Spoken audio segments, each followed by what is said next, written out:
بسم اللہ الرحمن الرحیم رب اشرح لی صدری ویسر لی امری واحلل عقدۃ من لسانی یفقہوا قولی۔ آج ہمارے تفسیر کا جو سلسلہ ہے اس کا 20واں سیشن ہے، اور سیشن اس میں درمیان میں بعض جو ہے وہ ولادت کے عنوان سے پروگرام ہوئے ہیں یا وفات کے عنوان سے ان کو شامل کر کے۔ آج کے ہمارے پروگرام کے جو بانی ہیں، اسپانسر جنہوں نے کیے ہے، وہ ڈاکٹر جاوید جلال ہیں اور چودھری حمزہ ہیں۔ خداوند تعالیٰ ان کی توفیقات میں اضافہ فرمائے، ان کے مرحومین کی مغفرت فرمائے، خاص طور پر چودھری حمزہ کے والد گرامی چودھری سرفراز صاحب کی خدا مغفرت فرمائے، ڈاکٹر جواد جلال کے دادا ابو جلال خان، ان کی دادی اماں رشیدہ بیگم، اور اس طرح نانا ظفر چیمہ کو خدا اس کا ثواب پہنچائے۔ آغاز کرتے ہیں۔ بسم اللہ الرحمن الرحیم۔ یا ایھا الذین آمنوا اجتنبوا کثیرا من الظن ان بعض الظن اثم۔ اے ایمان والو، اکثر گمان زنی سے، بدگمانی سے بچو، اور بعض بدگمانیاں گناہ ہیں۔ ولا تجسسوا، جستجو میں کسی کی ٹو میں مت رہو۔ ولا یغتب بعضکم بعضا، اور ایک دوسرے کی غیبت مت کرو۔ ایحب احدکم ان یأکل لحم اخیہ، کیا تم یہ چاہتے ہو، پسند کرتے ہو کہ اپنے بھائی کا، مردہ بھائی کا گوشت کھاؤ؟ فکرہتموہ، حتماً تم اس سے اکراہت کرتے ہو۔ واتقوا اللہ، تقوی اختیار کرو۔ ان اللہ تواب الرحیم، خدا توبہ قبول کرنے والا ہے۔ یہاں اس سے پہلے بات ہوئی تھی صلح کی، اور صلح سے متعلق بات چیت ہوئی، تو اس کے بعد خداوند تعالیٰ ایک ایک کر کے عوامل بتا رہا ہے جو صلح کو توڑ دیتے ہیں، محبت کو دشمنی میں تبدیل کر دیتے ہیں، صلح کو جنگ میں تبدیل کر دیتے ہیں۔ ان میں سے ایک یہ تھا کہ ایک دوسرے کا مسخرہ اڑانا صلح کو توڑ دیتا ہے۔ پھر اس کے بعد تھا برے القاب سے پکارنا، کسی کے عیب نکالنا، عیب جوئی کرنا صلح کو توڑ دیتا ہے۔ اس کے بعد ایک دوسرے کی سے متعلق بدگمانی کرنا انسان کی صلح میں آڑے آتا ہے۔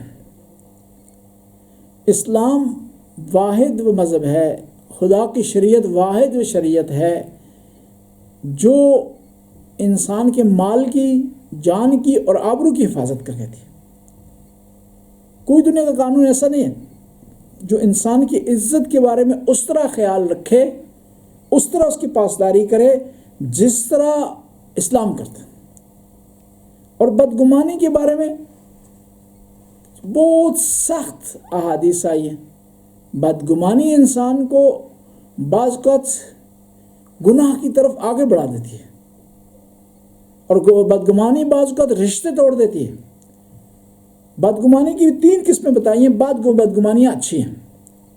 ایک ہی بدگمانی، انسان بدگمانی کرے خدا سے متعلق، کہ انسان کے شادی کا وقت آ گیا، اس کی ضرورت ہے شادی، لیکن اس وجہ سے شادی نہیں کر رہا کہ کہیں وہ شادی کرنے سے غریب ہو جائے گا، کہیں وہ اپنی زوجہ کا خرچہ نہیں دے پائے گا۔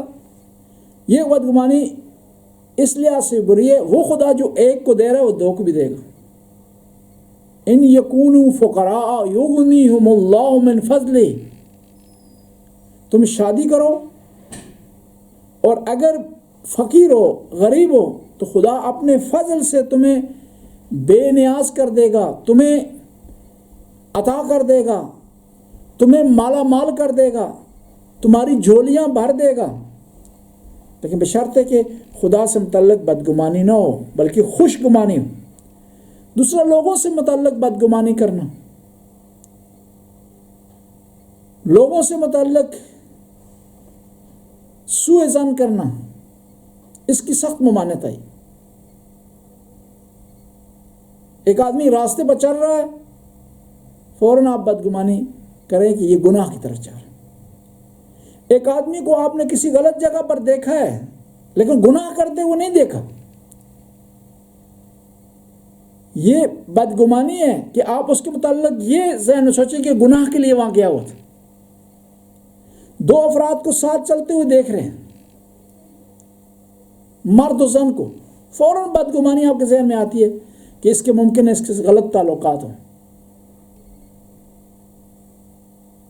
اسلام نے کہا کہ اگر آپ کسی مومن سے کسی غلط کام کو دیکھتے ہیں،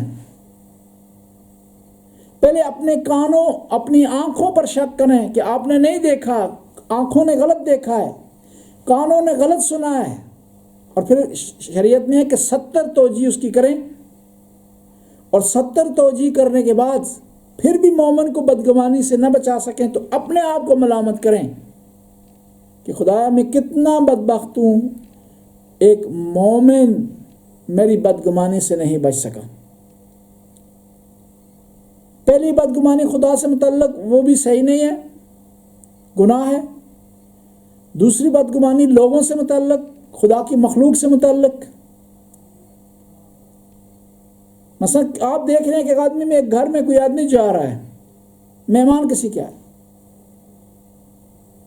فوراً ذہن میں بدگمانی لاتے ہیں کہ یہ روزانہ جو آ رہا ہے کوئی نہ کوئی کام ہوگا. نہیں، لوگ ایک دوسرے کے گھر جاتے رہتے ہیں، آپ کو کیا حق پہنچتا ہے کسی سے متعلق غلط سوچیں. تیسری بدگمانی وہ خود اپنے آپ سے متعلق ہے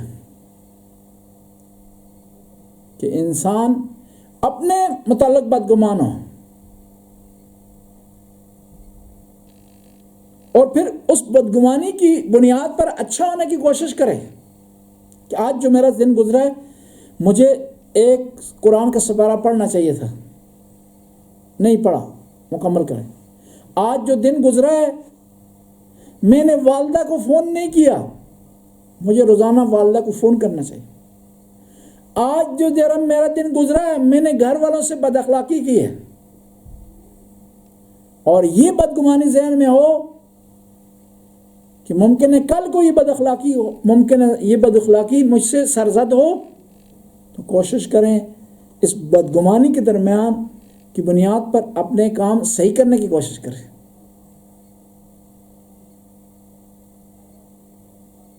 اور بدگمانی گناہ ہے، لیکن اتنا بھی نہیں ہے کہ انسان اتنا سادہ ہو جائے، زود باور ہو جائے، خوش فہم ہو جائے کہ ہر کسی کی بات کو ماننا شروع کر دیں، ہر کسی کے نظریے کو ماننا شروع کر دیں، اور ہر خبر پر جو ہے وہ خوش فہمی دکھائے. وہ بھی صحیح نہیں. دونوں چیزیں ساتھ ساتھ چلنی چاہیے. بدگمان بھی نہ ہو اور ہر بات کو قبول بھی نہ کر لے. لیکن وہ آدمی جو متقی ہے، نیک ہے، جس سے کبھی گناہ سرزد نہیں ہوا آپ کی نگاہ میں، ظاہری آراستہ ہے، اس نے واجبات رکھے ہوئے ہیں، واجبات پر عمل کر رہا ہے، محرمات سے بچتا ہے، اس کی بدگمانی جائز نہیں. لیکن ایک ایسا آدمی ہے، فاسق ہے، فاجر ہے، واجبات کو بجا نہیں لاتا، محرمات کا کھل مکھلا ارتکاب کرتا ہے، اور اس کے گناہ آیان ہیں، آشکار ہیں، تش تش بام ہیں، تو پھر اس سے متعلق حسن ظن نہیں رکھنا چاہیے. دوسرا مسئلہ اس کے بعد آتا ہے وَلَا يَغْتَبْ بَعْضُكُمْ بَعْضًا، ایک دوسرے کو غیبت نہ کرو. سوال یہ ہوتا ہے کہ غیبت سے انسان کے اعمال ضائع ہو جاتے ہیں، حبط اعمال ہو جاتا ہے. کیسے ہو سکتا ہے کہ آدمی نے 60 سال نیکیاں کی ہیں، 60 سال گناہ سے بچا ہے، 60 سال اس نے ریاضت کی ہے، 60 سال نمازیں اس نے پڑھی ہیں، 60 سال ہر سال روزے رکھتا رہا ہے، 5 منٹ 10 منٹ 2 منٹ کی غیبت کی وجہ سے اس کے سارے اعمال ضائع ہو جائیں. جواب یہ ہے کہ ممکن ہے اس غیبت کے ذریعے انہی 2 منٹوں میں دوسرے ایک مومن کی 60 سالہ کی عزت کو خاک میں ملا دے. جس طرح اس کی 2 منٹ کی غیبت کرنے کی وجہ سے مومن کی 60 سال کی محنت ضائع ہو جاتی ہے، اس طرح خداوند تعالیٰ اس کے اعمال کو بھی ضائع کر دیتا ہے. کچھ ایسے موارد ہیں کہ جہاں غیبت کرنی جائز ہے، مشورے کی صورت میں. ایک آدمی آپ سے مشورہ لیتا ہے کہ میں فلاں آدمی سے کاروبار کرنا چاہتا ہوں، اس کے ساتھ پارٹنرشپ کرنا چاہتا ہوں، آپ مجھے مشورہ دیں. وہاں پر آپ اگر جانتے ہیں کہ یہ آدمی کاروبار میں کامیاب نہیں ہے، جس کا یہ پارٹنر بننا چاہتا ہے، کئی دفعہ ناکام ہو چکا ہے کاروبار میں، یا کاروبار میں اس کا ہاتھ صاف نہیں ہے، شفافیت نہیں پائی جاتی، چیک اینڈ بیلنس نہیں ہے اس کے کاموں میں، تو وہاں پر آپ بتا سکتے ہیں وہاں غیبت نہیں ہوگی۔ لیکن اتنا ہی جتنا مشورہ اس نے مانگا ہے اتنا ہی اس کو مشورہ دیں، پھر اس کی ساری ہسٹری کھولنا شروع کر دیں، اس کی برائیاں بیان کرنا شروع کر دیں، صرف اتنا ہے کہ بھائی اس کے ساتھ کاروبار تمہارا کامیاب نہیں رہے گا۔ ہاں اگر وہ دلیل مانگتا ہے ایک مختصر سی دلیل دے دیں، ضروری نہیں ہے کہ وہ سارے واقعات جو غیبت پر مبنی ہے بیان کرنا شروع کر دیں۔ دوسرا، ایک آدمی باطل آدمی ہے، منحرف آدمی ہے، ایک بد عقیدہ آدمی ہے، اس کی بات کو ریجیکٹ کرنے کے لیے اس کی غیبت کی جا سکتی ہے۔ اس طرح کسی آدمی کی مظلومیت بیان کرنے کے لیے ظالم کی غیبت کی جا سکتی ہے۔ اس طرح آپ کو گواہی کے لیے بلایا ہے جج کے سامنے، اور گواہی سچائی پر مبنی ہے، وہاں پر آپ غیبت کر سکتے ہیں گواہی کے میدان میں، لیکن اس کی حد و حدود مشخص ہیں، اسی مورد میں، اسی جگہ میں، عدالت میں، لیکن اس کے بعد پھر آگے پیچھے آپ غیبت نہیں کر سکتے۔ اس طرح فاسق اور فاجر آدمی کی غیبت جائز ہے، جس نے خدا کی حدودیں پھلانگ دی ہیں، خدا کی حدود سے تجاوز کر چکا ہے، کھل مکھلا وہ گناہ کر رہا ہے۔ اس کا شراب پینا ہر آدمی کے لیے مشخص اور معلوم ہے، اس کا جھوٹ بولنا ہر عام و خاص کی عام و خاص کی زبان پر ہے، زبان زد عام و خاص ہے، تو پھر اس کی غیبت کرنی جائز ہے۔ اور اسی طرح ایک آدمی بلوف کر رہا ہے، لفظ زنی کر رہا ہے، جھوٹ کے دعوے کر رہا ہے، ستیات اس نے پڑھی نہیں ہے تو اپنے آپ کو آیت اللہ کہتا ہے، ٹیکہ لگا نہیں سکتا اپنے آپ کو ڈاکٹر کہتا ہے،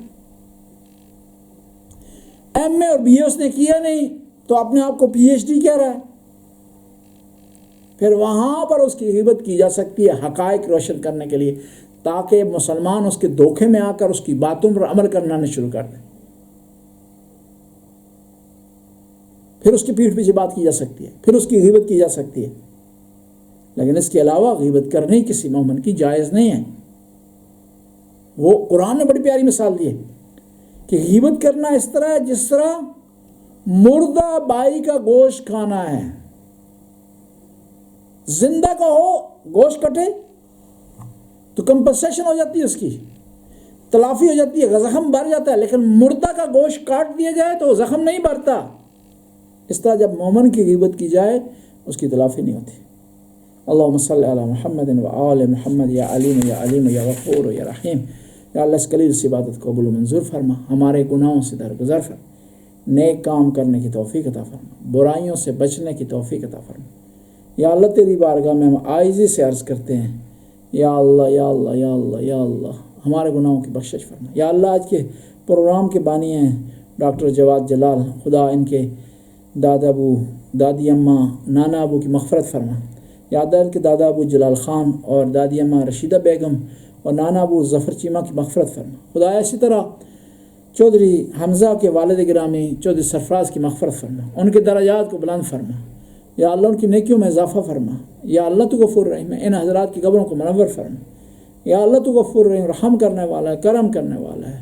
یا اللہ جو مومنین و مومنات ہمارے پروگرام کو دیکھ رہے ہیں ان کو رحمتوں سے نواز، کرموں سے نواز، ان کے گھروں میں برکات کا نزول فرما۔ یا اللہ ان کی مرحومین کی مغفرت فرما۔ خدایا ہم تیری بارگاہ میں عاجزی سے عرض کرتے ہیں، یا اللہ اس وقت موذی بیماری پھیلی ہوئی دنیا میں تمام مسلمانوں کو، تمام انسانوں کو اس سے محفوظ فرما، جو مبتلا ہو گئے انہیں شفا کاملہ وعاجلہ عطا فرما۔ یا اللہ تو غفور رحیم ہے، جو دنیا سے چل بسے ہیں بیماری کی وجہ سے ان کی مغفرت فرما، ان کے درجات کو بلند فرما، ان کی قبروں کو منور فرما۔ ربنا آتنا فی الدنیا حسنہ وفی الآخرۃ حسنہ وقنا عذاب النار۔ آخر میں ڈاکٹر جواد جلال اور چودھری حمزہ کے مرحومین کے لیے ایک سورہ فاتحہ اور سورہ اخلاص کی تلاوت فرمائیں صلوات کے ساتھ۔ اللہم صلی علی محمد و آل محمد۔ بسم اللہ الرحمن الرحیم۔ الحمد للہ رب العالمین الرحمن الرحیم مالک یوم الدین ایاک نعبد و ایاک نستعین اہدنا الصراط المستقیم صراط الذین انعمت علیہم غیر المغضوب علیہم ولا الضالین۔ بسم اللہ الرحمن الرحیم قل هو اللہ احد اللہ الصمد لم یلد ولم یولد ولم یکن له کفوا احد۔ اللہم صلی علی محمد۔